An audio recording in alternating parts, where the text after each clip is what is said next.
Hello, hello, Dr. Toni. Glad you're all with me today. Happy to be with you. Leave a comment. Let me know what comes up for you. If you want to connect further, you can always email me or you can click any of the links below and let me know how I can help you if you would like to discuss working together. So thank you for being here. Let's go ahead and dive in because I want to talk with you all about something that's actually a pretty common issue that comes up. And so you probably have experienced it in some way. You've probably struggled with it or something like this in some way. And so I want to offer some clarification about it. But first, what's the issue? Well, I was talking to someone after this really powerful presentation I gave the other week. They were a participant and they had some questions for me. And so we connected a few days later. And essentially what they were asking was, why is it so hard to do mindfulness? Have you ever tried to do mindfulness or meditation before? Many people have, not everyone, of course. Plenty of people don't, but there are also many people that do. And of those that do, there are plenty of people that struggle with it, right? Like they're like, oh, I feel like I'm doing this wrong, right? So this participant, she came to me and she was like, I've tried and it doesn't seem to really work for me. So with mindfulness and meditation becoming more widely discussed and practiced within the Western world, this is a super common question, a super common experience, and one that I can relate to as well. Mindfulness and meditation both seemed way too simple and inconvenient for me. It's like, why am I going to slow down and waste my time? I have other things to do. It seemed like the idea was just to slow down and focus, and then things would get better.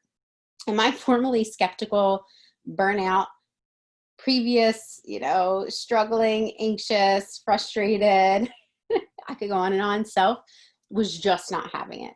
I was too busy.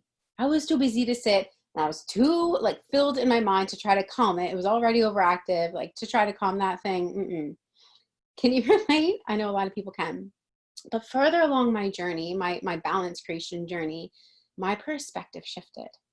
Things had gotten worse when I was really stressed and just overly kind of burnt out, and I really couldn't deny it anymore.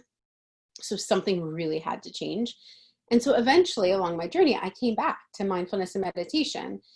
And at first, like many people, I did struggle. I struggled to sit down and sit still long enough without feeling restless, without feeling like I was wasting my time. My cluttered mind really annoyed me and distracted me. And I thought I wasn't doing it right and that I wasn't really gaining any benefit from it. So what's the point? So I was part frustrated, right? I was like, I just want to toss this out the window because I'm doing this and it feels like more work at this point, which is completely counterproductive to me since I'm doing this because I want to de-stress from overworking myself. And at that point, I was also part disappointed. And if I'm really honest, I was feeling a bit ashamed because by all intents and purposes, I should be able to get this thing down pat, right? Like I've studied human behavior and psychology and helped countless people throughout many of my years in the workforce. So why couldn't I do this thing that so many other people just seems like they could do? And oftentimes it seemed like they could do it really easily. So I say this first because if you resonate with any or all of this, please know that your experience is not uncommon. You are not alone. There's nothing wrong with you. Plenty of people struggle with this. The brief, very brief reason why so many people struggle with meditation and mindfulness really is because we're mostly conditioned in our culture to strive for perfection, right? Often disguised using the term success, but really it's pushing yourself to perfection or needing to prove something, right? And so we are conditioned to believe that there's no gain without pain and hustle, and that we have to multitask and we have to trailblaze, right? And so doing something like meditation or mindfulness just feels weird, counterproductive. For many of us, it feels foreign, right? Meditation and mindfulness, they both call for us to be in the moment without a specific tangible goal, without a need to be perfect. And they both call for us to interact with ourselves lovingly, which we don't do enough in our culture. And they both call for us to slow down and focus, which is the opposite of rush, rush, rush, trailblaze, right? So simply put, most of us are just not used to this way of being, this way of living. So it doesn't come easy to us. And so today, I want to clear up what is and what isn't necessary when it comes to meditation and mindfulness. And I think this is going to help you, and I think it's going to help many others too, just to better understand how to begin your own process and what to expect. When you shift your expectations about meditation and mindfulness, your experience with meditation and mindfulness will shift as well. So let's start with a quick kind of glance at the difference between meditation and mindfulness. Now, meditation is typically more formal. It's highly intentional focus on your inward experience.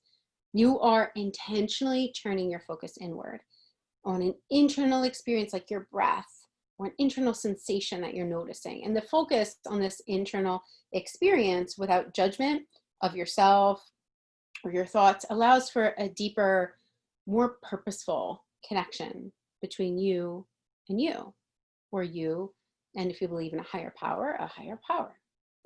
Mindfulness is a practice that can be tapped into formally or informally. It really can be practiced anywhere. Mindfulness is about bringing your attention to a particular experience, object, person, place, thing, and compassionately, purposefully, non-judgmentally allowing your focus to rest upon that thing in particular. So mindfulness is actually a form of meditation, but you don't have to formally meditate in order to practice mindfulness at any given moment.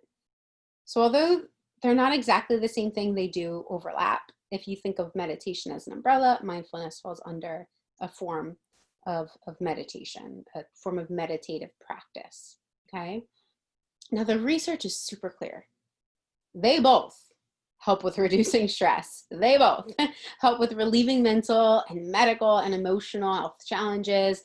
They help with overall focus and mood and sleep and so much more. I mean, the evidence is clear.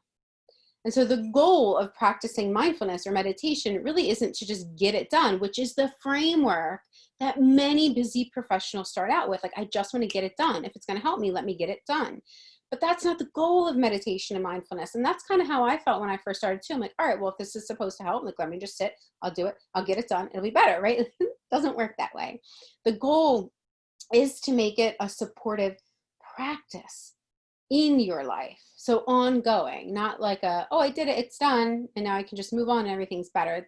That's not how it works. And the purpose also is not to erase your mind. It's not to fix everything either. And there's no one right or wrong way to do it, okay? The purpose really is to help you reconnect with yourself, to help you remember what's most important and what matters most to you, to bring you back to this present moment rather than worrying so much about the past or the future, so you can be more present and clear-minded and able to enjoy more of your life now, able to manage what comes up even better now, living as the version of you that you desire with less stress. So let's get a few things out of the way. You don't have to sit perfectly. You don't have to have no thoughts. You don't have to experience a miraculous epiphany or tap into all the answers that you're looking for in order to know that you've done it right. You don't have to do it a certain way or for a certain period of time. In fact, the more I practice mindfulness and meditation, the more my relationship with my practice evolves. I don't do it the same time. I don't do it the same way every time. I don't have the same experience every time either. And I love my practice now. I love it. I just feel so peaceful and harmonious in it. It truly is a supportive practice that is part of my life now. But that took time, right? I took the time to learn the best practice for myself.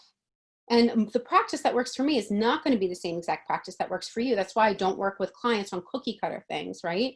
We work together using your strengths and focusing on your areas of need and your goals to make it work for you, right? I also allowed myself and my practice to grow as I moved along my own journey of life, rather than just like, oh, this is how I'm going to do it. I'm going to do it that way every time. Like, the rigidity isn't necessary. So get creative with your practice. Have fun with it. Let it be imperfect. What are the meditation and mindfulness musts then? If there's so much openness and creativity, like, are there any musts? Well, There are only a few, and honestly, I wouldn't call them musts, but I'm going to give them to you anyway. Let's call them guidelines, all right? One must. You do want to be intentional, okay? You do want to be intentional. When you're doing mindfulness or you're doing meditation, you do want to be intentional, okay? Let's call these other ones guidelines because it's going to be different for different people, but you do want to create a practice, okay? But that practice that you create, that kind of ongoing practice, that's going to look so different for every person. So I can't tell you what kind of practice to create. I think a daily practice is great, but hey, maybe that's not where you're at, and that's okay, right? Some practice is better than no practice, all right? But the power really does come from the practice. And also observe what comes up without judgment as best you can.